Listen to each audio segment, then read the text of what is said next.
கோகிலமே நீ குரல் கொடுத்தால் உன்னை கும்பிட்டு கண்ணடிப்பே.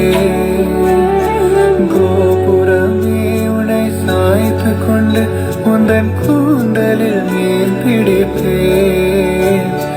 வெண்ணிலவே உன்னை தூங்க வைக்க உந்தன் விரலுக்கு சொடுக்கிடுப்பே. வருட வரும் பூங்காற்றையெல்லாம் கொஞ்சம் படி கட்டி அனுப்பி வைப்பே.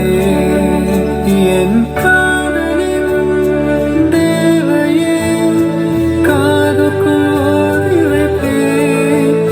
உன் காலடி எழுதிய கோலங்கள் புது கவிதைகள் என்றுடைப்பே. என்னவளே அடி என்னவளே எந்த இதயத்தை தொலைத்து விட்டே.